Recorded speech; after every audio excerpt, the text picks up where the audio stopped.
Wakefield's first park opened on July the 6th, 1893, the day the Duke of York married Princess Mary. It was named Clarence Park. The idea for a public park was suggested to commemorate the Golden Jubilee of Queen Victoria, but as the local authorities did nothing to further this idea, the Paxton Society set the wheels in motion. Charles Milnes Gaskell of Thorne's house offered for sale, well below its value, Law Hill and the adjoining plateau, now known as the Arena. A public subscription list was opened to raise the necessary funds, and land was bought from other landowners. The main gate was paid for by Lady Gaskell, and a park keeper's cottage once stood here in Denbydale Road. The drive was planted with 100 splendid chestnut trees, and at the Lawfield Lane end, Charles Milne gave Lawfield Lodge.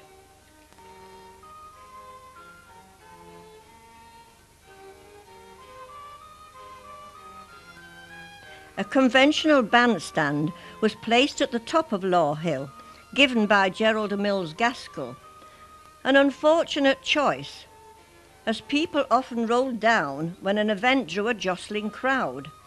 In 1926, a new bandstand was erected at the bottom of the hill. It was described as Elizabethan with mock Tudor panels. The acoustics were described as excellent.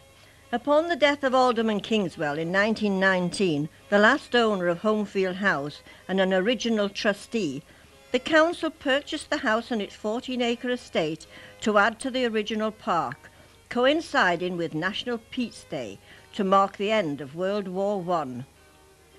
Thorne's house, a very imposing building, was completed by James Milnes. On his death it passed to son Charles, and on his death the Wakefield Corporation sought to acquire 20 acres for use as a secondary school and 92 acres for use as a housing estate. For various reasons the latter was quashed, and Thorne's Park came into being.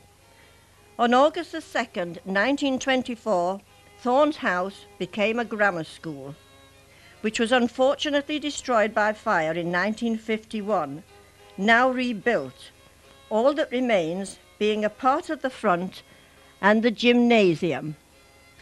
The only thing left of the Milne family are these animal graves, private memorials to the family pets.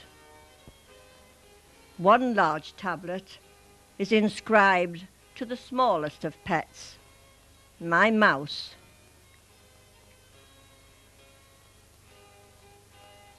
Even the Gaskell emblem and adopted crest of Thorne's House School are replicas, the original stalks having been destroyed by the elements. The rose gardens were opened in 1934. In Clarence Park, an elaborate Victorian drinking fountain was built from subscriptions by the workpeople of Thorne's Mill in memory of owner Major Barker of Homefield House. The drinking trough, a tribute to Anne Clarkson, commemorating her lifelong labours to lessen the suffering of dumb animals, was originally erected the junction of Ings Road and Westgate. The verse on the side is from the Ancient Mariner. In 1950, Queen Victoria came here after her 50 years' reign in the bull ring. Removed to deal with the increase in traffic, she was not amused. Upon the opening of Thorne's Park, it was decided to use the undeveloped part of the estate for recreational purposes. Tennis courts and bowling greens were provided.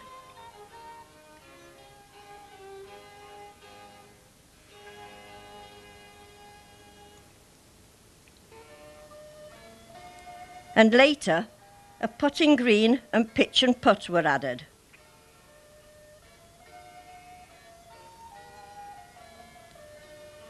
At the Horbury Road end of the Thorne's Park, besides the tennis courts, was a children's paddling pool. These have been replaced by a children's play area.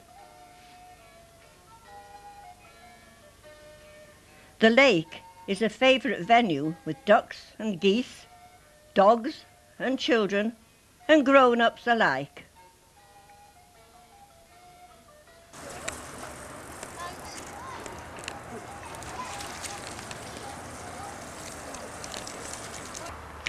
Over the years, there have been many innovations in the park, which today never closes. Plenty of room for football, and near the play area, at the other end of the park, is another attraction for children, or for grown-ups with children in mind. The Model Railway Society runs its trains in summer, at weekends and bank holidays. The charges are modest, the appeal is enormous.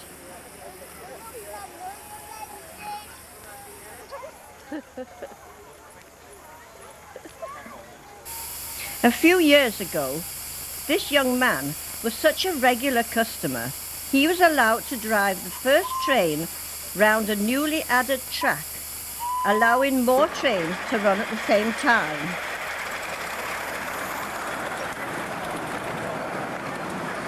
Here comes the second. One of the sad things is that the council deemed it necessary to sell Homefield House, which holds many memories for many people. The only redeeming feature being that the new owners have used old Wakefield as a theme for their restaurants and bars. A visit to the Homefield Arms for a drink, a coffee, a snack or a meal would in some measure thank them for their efforts to keep alive Wakefield's heritage.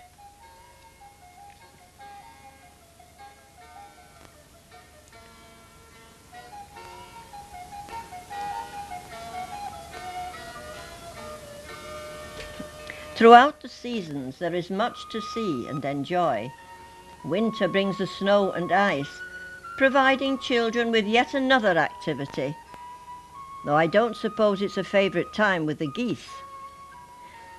Spring is an awakening, full of early promise.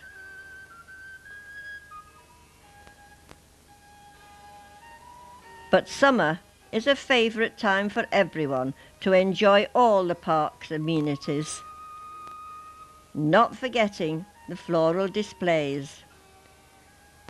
And so comes autumn, and in 1994 autumn was exceptional, rivaling New England in the fall and bringing our film of Wakefield Parks to its colourful conclusion.